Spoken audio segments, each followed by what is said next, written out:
Hello everyone. आज आपण एक परिपत्रक पाहणार आहोत. हा परिपत्रक आहे टेटच्या संदर्भातला. यामध्ये आपल्याला प्राधान्यक्रम निवडी संदर्भातील सूचना देण्यात आलेल्या आहे. हा परिपत्रक आहे, तुम्ही बघू शकतात, 12 ऑगस्ट 2026 रोजी रात्री 11 वाजता प्रकाशित झालेला. यामध्ये आपल्याला काही महत्त्वाचे पॉईंट सांगण्यात आले आहेत, जसे की शिक्षक पद भरतीसाठीच्या रिक्त जागांसाठी प्राधान्यक्रम जनरेट करण्याबाबत व लॉक करण्याबाबतचा हा परिपत्रक आहे. मित्रांनो, शिक्षक भरतीसाठी जो प्राधान्यक्रम निवडायचा होता आणि प्रोफाईल आपली लॉक करायची होती, तर त्यासाठीची जी पवित्र पोर्टल आहे, त्यामध्ये बऱ्याचशा अडचणी विद्यार्थ्यांना येत होते.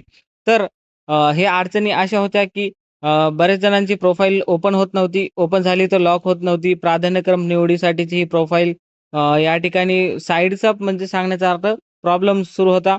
तर हा परिपत्रक त्याच्या संदर्भात आहे.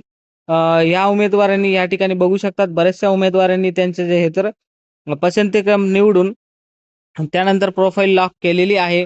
परंतु बरेच जणांना अजूनही या ठिकाणी हे जे आहे तर पसंतीक्रम निवडून लॉक करता आलेलं नाही. त्यांच्यासाठी या ठिकाणी टेटच्या यांच्याकडून आपल्याला मुदतवाढ देण्यात आली आहे. शेवटची तारीख याआधी 13 ऑगस्ट 2026 रोजी होती. परंतु आता ही तारीख वाढ करून 16 ऑगस्ट 2026 ही शेवटची तारीख करून देण्यात आली आहे.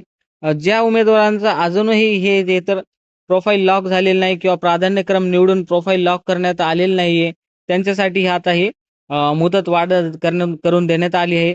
जे उमेदवार राहिले असताना प्राधान्यक्रम देऊन लॉक करण्यासाठीचे, ते लवकरात लवकर आपलं हे जे तर करून घ्या. याआधी सुद्धा आपल्याला जे तर उमेदवारांना 2 वेळा वैयक्तिकरित्या एस-एम-एसद्वारे कळविण्यात आली होती हीच माहिती. परंतु आता हे एस-एम-एस तुम्हाला येईल का नाही सांगता येत नाही. तर त्यामुळे हा परिपत्रक या ठिकाणी काढण्यात आला आहे. तुम्ही हे परिपत्रकाच्या माध्यमातून तुम्ही बघू शकतात, आपल्याला मुदतवाढ करून देण्यात आली आहे. आपल्याला शेवटची तारीख आहे आता 16 ऑगस्ट, आपली ही तर प्राधान्यक्रम निवडून प्रोफाईल लॉक करण्यासाठीची शेवटची 16 ऑगस्ट आहे. तर मित्रांनो, आजच्या या व्हिडिओच्या माध्यमातून आपल्याला ही माहिती तुमच्यापर्यंत पोहोचवायची होती. तर अशीच नवनवीन अपडेट्स आणि सर्व सरकारी भरतीचे अपडेट्स आपल्या या चॅनलवरती तुम्हाला मिळत राहतील. त्यासाठी तुम्ही आपल्या चॅनलला सबस्क्राईब करा आणि व्हिडिओ आवडल्यास लाईक करा. भेटूया लवकरच एका पुढच्या माहितीमध्ये. तोपर्यंत धन्यवाद.